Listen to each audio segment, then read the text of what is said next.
Puji Tuhan, hari ini kita akan kembali merenungkan firman Tuhan yang saya mau beri tema pentingnya penyertaan Tuhan dalam Kejadian 39 ayat yang kedua. Tetapi Tuhan menyertai Yusuf sehingga ia menjadi seorang yang selalu berhasil di dalam pekerjaannya. Yusuf dalam Kejadian pasal yang ke-37 sampai 39 sungguh-sungguh diceritakan apa yang dialaminya tidaklah mudah, karena Yusuf sepertinya berpindah dari satu masalah ke masalah berikut dengan berat beban yang dia harus alami. Tapi Yusuf mampu melewatinya dengan kuat, imannya tetap teguh, fokusnya tidak terganggu saat dia mengalami ketidakadilan dalam kehidupannya. Kita bisa melihat mulai dari pasal 37 betapa Yusuf diperlakukan semena-mena oleh saudara-saudaranya yang iri hati kepadanya. Dia dilemparkan ke dalam sumur lalu dijual kepada saudagar-saudagar Midian yang kemudian membawa Yusuf ke Mesir. Sampai di titik ini kita bisa melihat bagaimana penderitaan Yusuf, dan kita tahu penderitaannya masih jauh dari selesai, melainkan baru saja dimulai. Apakah Yusuf membenci Tuhan? Apakah Yusuf menyalahkan Tuhan atas segala sesuatu yang terjadi pada dirinya? Tidak. Dalam Kejadian 39 justru Alkitab menyatakan kebalikannya.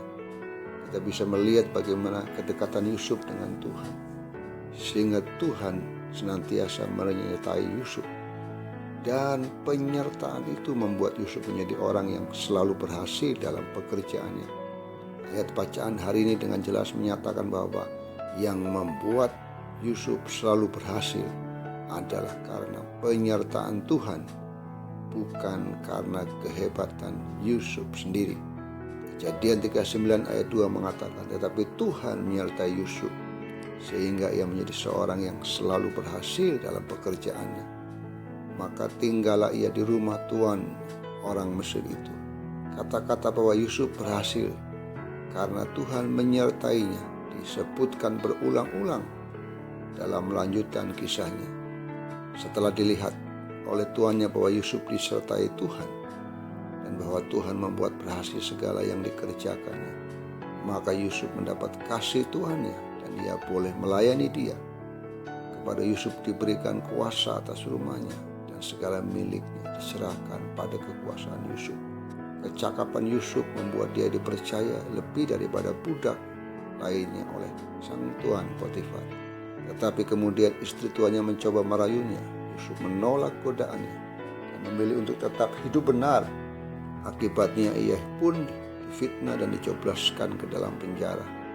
Ketika Yusuf mengalami kehidupan yang tidak adil oleh Potifar, apakah kemudian Yusuf menyerah, mempercayai Tuhan dan mengalami kepahitan? Lagi-lagi Yusuf membuktikan kekuatan imannya, dan yang terjadi adalah keberhasilan berikutnya. Di dalam penjara kembali kita temukan ayat yang menyatakan tentang penyertaan Tuhan. Tetapi Tuhan menyertai Yusuf dan melimpahkan kasih setianya kepadanya dan membuat Yusuf kesayangan bagi kepala penjara itu. Dan kepala penjara tidak mencampuri segala yang dipercayakan kepada Yusuf karena Tuhan menyertai dia. Dan apa yang dikerjakannya dibuat Tuhan berhasil. Kita tahu dari semua kisah tentang Yusuf, penyertaan Tuhan merupakan kunci yang sangat penting dalam perjalanan setiap keberhasilan dalam hidup Yusuf. Biarkan ini menjadi satu kebenaran buat kita, betapa pentingnya hidup yang disertai oleh Tuhan.